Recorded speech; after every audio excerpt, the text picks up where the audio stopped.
Someone once asked me how and why the banknotes of Afghanistan could come to mean so much to a young man who was born in Kansas and grew up in the state of Oklahoma. Um, I think after a lot of thought that it goes back to the time where, as a younger teacher in Oklahoma City, I participated in a training called Border Crossings, which was a way to allow teachers to teach multiculturalism, culture, language, folk music, things that come to us from heritages from around the world. And while Afghanistan was never a heritage that was taught at that, there were children participants.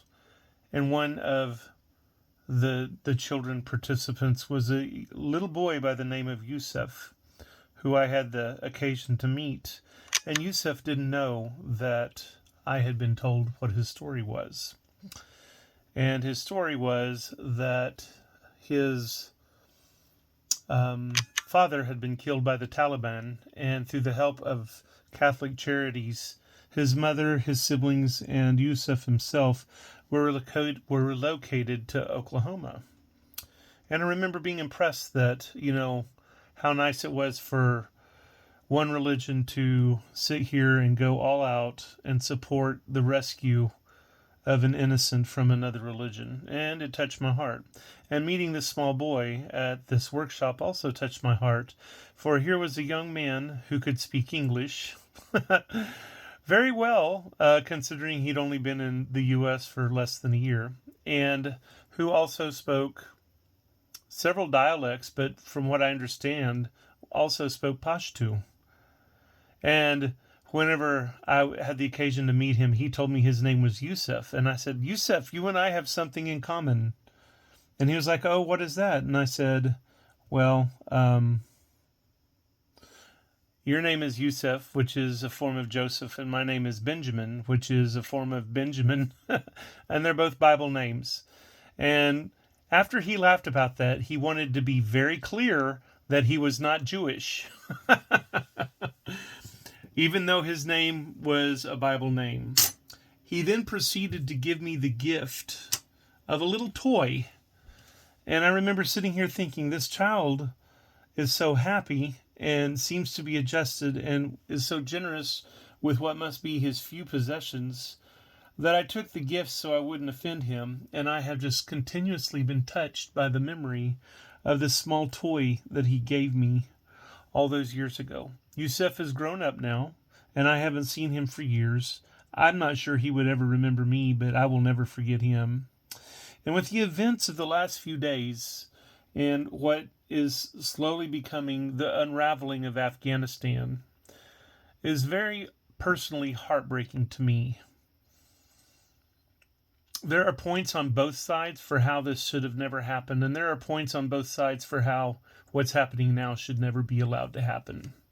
And in my humanity and in my weakness as a man, and my powerlessness to do anything to save the innocence of another nation, much less the innocence of my own, I can do nothing but prostrate myself on the ground and say a prayer to God that mercy can be shown on people in this time.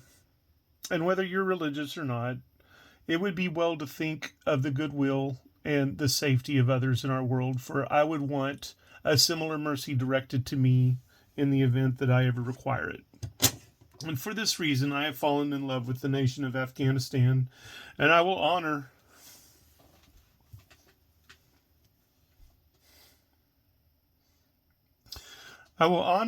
the beautiful people who don't deserve what is happening to them, regardless of whose fault it is.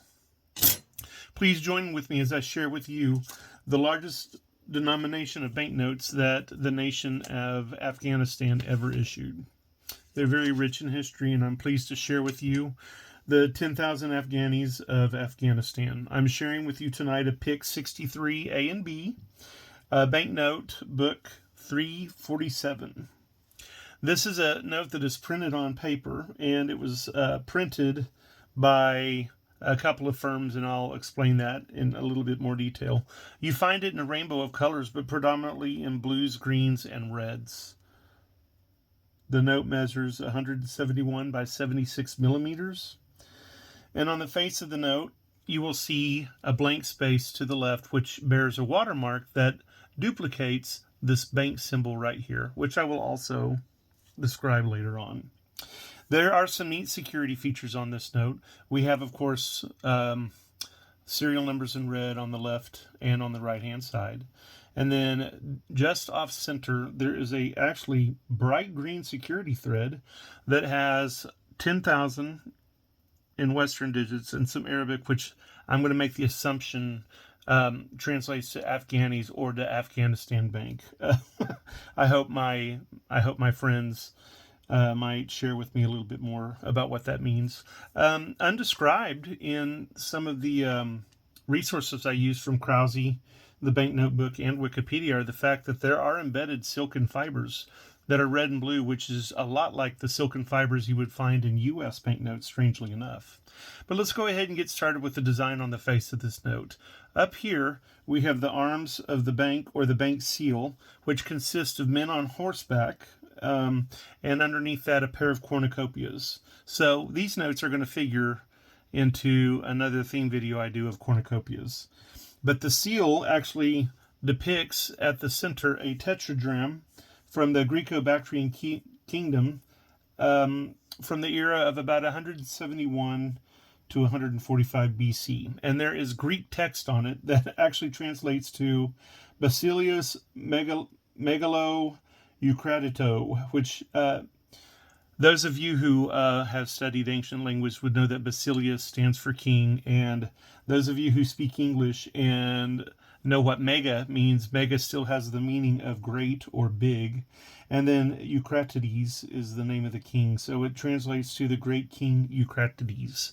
So this is a banknote that also shows an ancient coin as well as cornucopias, so it's fascinating indeed. And over here to the right we have a lovely vignette of a mosque with an Iwan, or an open court, right here, and in front a basin.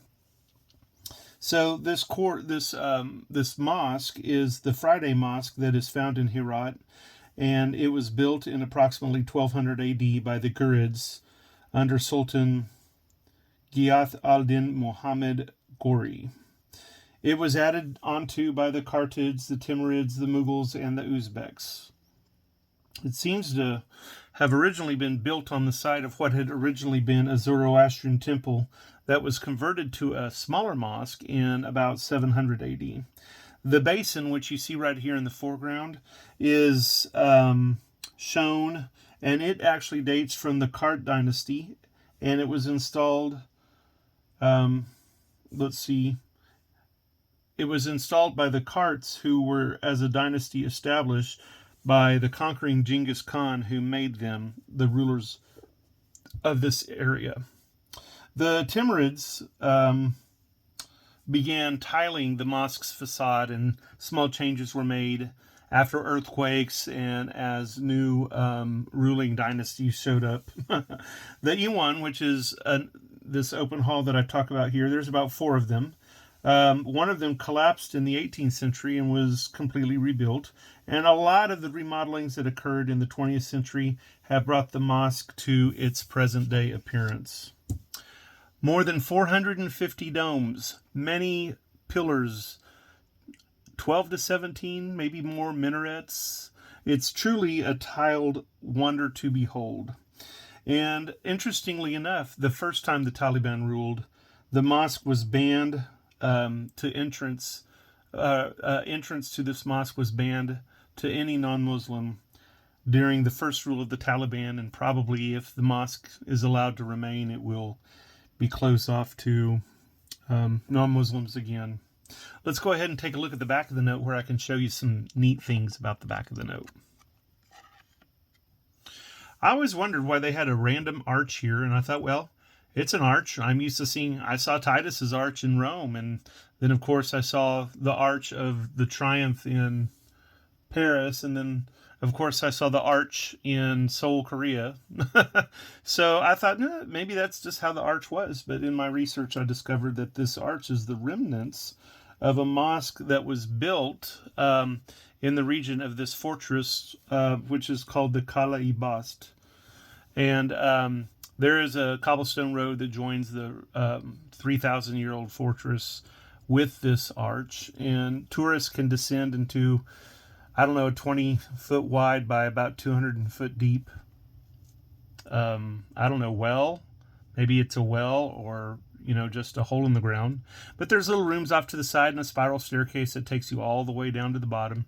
There's some side rooms, and I've discovered that because of the Taliban, this is now home to several hundreds of people, and I don't know if they're referring to that hole in the ground or if they're referring to the ruins of this fortress up here. But what is fascinating about this note is there are two varieties of this note.